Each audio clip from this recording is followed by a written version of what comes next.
Friday, December 7. It is the final day of the 2019 budget debate in the National Assembly, and we have lots to tell you. Over 300 retrenched sugar workers from the Wales estate turned out today to receive the last of their severance payments following the court ruling on December 5. Anara Khan has that report. Minister of Agriculture Noel Holder, during his 2019 budget presentation, had explained that the monies for the payment were secured and GAISUCO is fully prepared to commence payments once Justice Kissoon made his ruling. High Court Judge Justice Sandil Kissoon ruled that the workers are to be paid interest in addition to their severance. The retrenched workers gathered at the estate's pay office to collect their benefits. Retrenched workers Andrew George and Satrahan Singh expressed their satisfaction with receiving their payments. Well, I feel good because I'm happy because I've been over 3 years to it already and thank God for it. I would feel proud to know that I'm taking home what I've been working for the past 30 years for.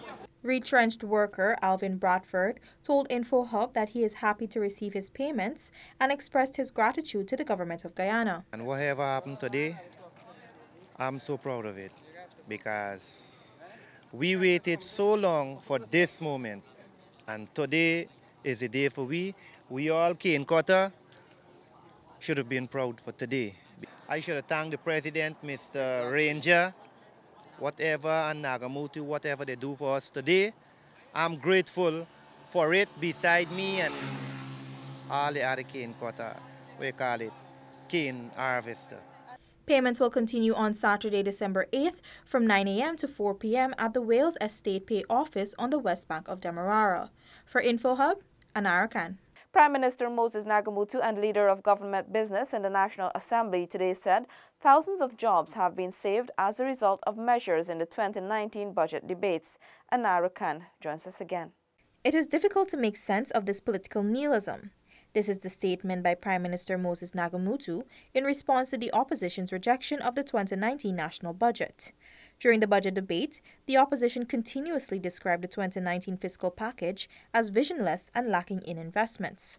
However, according to Prime Minister Nagamutu, the opposition's rejection is confusing as they seek to condemn the very thing they seek to advocate: jobs for citizens. The opposition during these debates said that there are no jobs.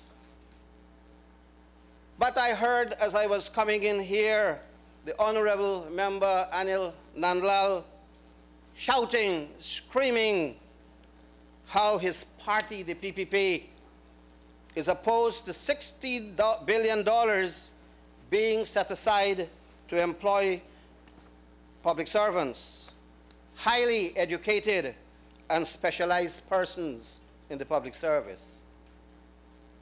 And I wonder that those empty green benches that had become so eloquent in their noise could be demanding jobs and at the same time oppose allocations to create those jobs and make a mockery of the allocations. It appears clearly that it is an attribute on that side to approbate and to reprobate, to condemn the very things that they seem to advocate. According to the Prime Minister, public servants have been giving increases to the tune of $60,000 for new minimum wage. This is an increase of $4,445. Prime Minister Nagamutu went on to state that the budget will not only benefit public servants, but will also aid in the alleviation of food shortages, as much emphasis has been placed on agricultural development. For InfoHub, Anara Khan. Minister of State Joseph Harmon has dismissed a blatant lie opposition member of Parliament Anil Nandlal's claim that Prime Minister Moses Nagamutu has no portfolio. MP Nandlal was making his presentation during the budget debate today in the National Assembly. Minister Harmon said the opposition's ongoing disrespect towards the Prime Minister must not be condoned. Well, I would like to say to Mr. Nandlal and to the PPP and to the rest of Guyana that the Prime Minister, his portfolio and his ministerial responsibilities are published in the official gazette. And I have here with me the official gazette dated 6th of June 2015, in which the Prime Minister, his appointment is Prime Minister, First Vice President, and a member of Cabinet. His portfolio, Prime Minister with responsibility for information. And the matters and groups of matters that fall under him: Government Information Service, State Information Sector, the media services, communication and broadcasting. And in that regard, the Prime Minister performs several functions. In fact, he is also the leader of government business in the National Assembly and will therefore have responsibility also for constitutional reform. Government members of Parliament this afternoon walked out as the opposition leader began his presentation during the 2019 budget debate. Government Member of Parliament and Minister of Public Affairs Don Hastings-Williams explained that the move was carried out to demonstrate solidarity for Prime Minister Moses Nagamutu, whom the opposition disrespected earlier today.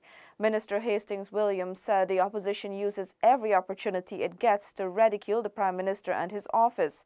She reminded of the Prime Minister's importance as the leader of government business in the House and stated categorically that this will not be accepted by the government MPs.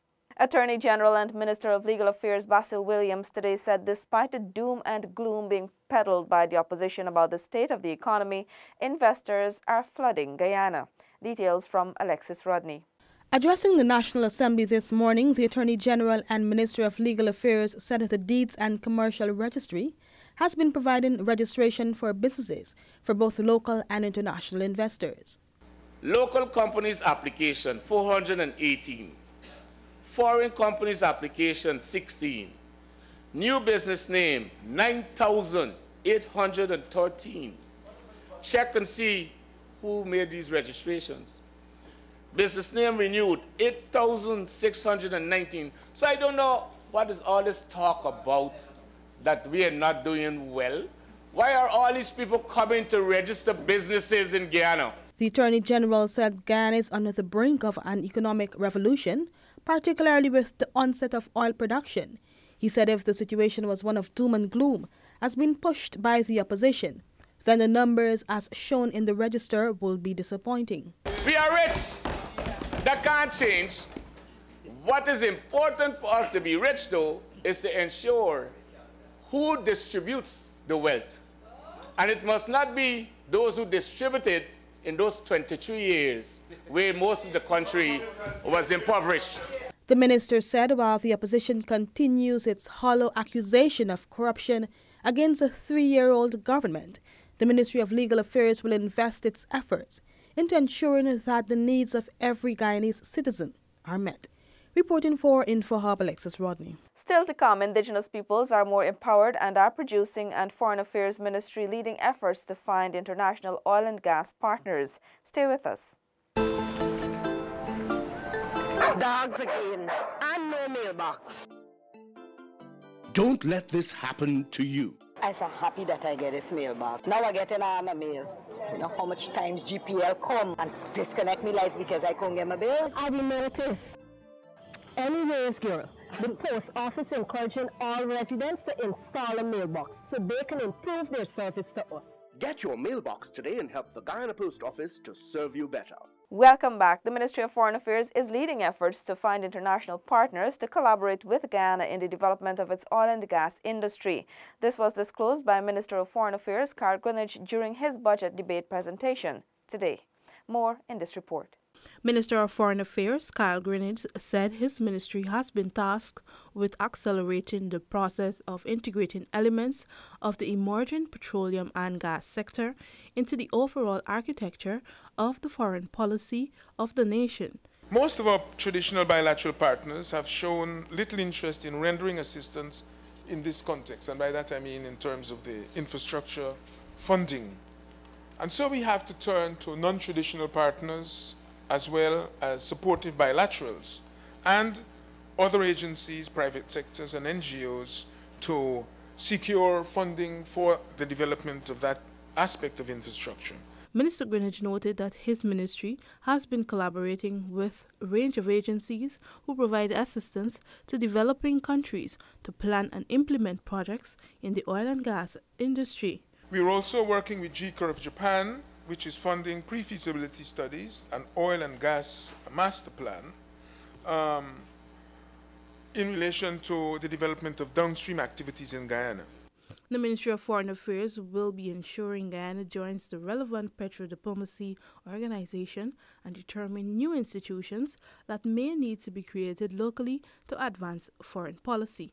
Sinika Thorne, InfoHub. Minister of Public Security Khemraj Ramchatan has called out the opposition for scaremongering.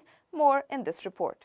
The Vice President with responsibility for public security said the PPP has brought no evidence-based arguments to the budget debate, but chose to appeal to their political base with counterfeit utterances and false stories packaged to look like truth. It was PPP's propaganda and disinformation, both crudely and subtly presented.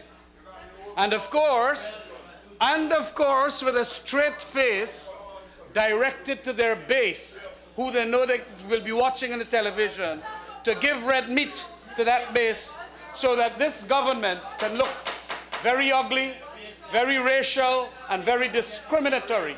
That is what they've done. Minister Ramchatan said despite the challenges, the coalition government has brought improvements to almost every aspect of livelihood of citizens. I want to say immediately that Guyana has its challenges, but there can be no doubt that she is doing better in almost everything when compared to years ago, every day doing better everywhere. I just have to name a couple. Public servants' wages have gone up. We have had 2 local government elections when you didn't have one in 22 years. Minister Ramchatan made his comments during the debate of the $300.7 billion 2019 budgetary estimates in the National Assembly. The debate, which concludes this evening, will give way for the consideration of the estimates beginning Monday next. For InfoHub, I'm Kidaki Amsterdam. And in her final report, Minister of Indigenous Peoples Affairs Sidney Allicock described the opposition claim as baseless that no indigenous products were created under the coalition government. The recently launched SAC Purple Potato Drink, Rubununi Essence, Pacaraima Flavors, Sun-Dried Tomato Ketchup and Salad Dressing were just a few of the items displayed to the House last evening by Minister of Indigenous Peoples Affairs Sidney Allicock. These products, he said, are proof that under the coalition government, the indigenous peoples are more empowered and are producing. Past government used to be using the hinterland to their own benefits and not giving back. We are now doing that. That is why it looked like a different country, but it's the same Guyana. Yes. They're flying in there. No more of our youths are standing, protesting in front of this parliament. Our memories are a little short over there. We used to have our young people over there protesting in the sun and the rain. They were paid to protest in addition to what they were getting. Today, our young people are busy producing in the hinterland. They have no time to come up here. We have given them that opportunity. In her presentation on Monday, Pearson asked that the government provide evidence of Hayes projects that the ministry so often boasts about. Minister Allicock reminded that while hundreds of businesses were created under the Hayes project, a number of youths are involved in the development of these products. How can you fail to see? These are products. Call them, let's see them. Yes. That's it. Yes. We never got space. According to Minister Allicock, the principles of the Sustainable Development Goals, Green State Development Strategy, and the 10-point Plan for Indigenous Development will also reflect in the use of proceeds from the emerging oil industry towards the continued protection of the natural environment. He urged members of the opposition to stop acting like crabs in barrel and support the forward thrust of the APNU plus AFC government as it continues to bring development to the hinterland and coastal communities across the country. Seneca Thorne, InfoHub. Let's remind you that the consideration of the budget estimates will begin Monday, December 10. DPI will continue to provide live coverage on Facebook. That's all for this evening. Connect with us on WhatsApp, like and subscribe to our Facebook page for notifications. You can also follow us on Instagram for updates and visit our website at dpi.gov.gy. Your bridge and weather reports are up next. Goodbye.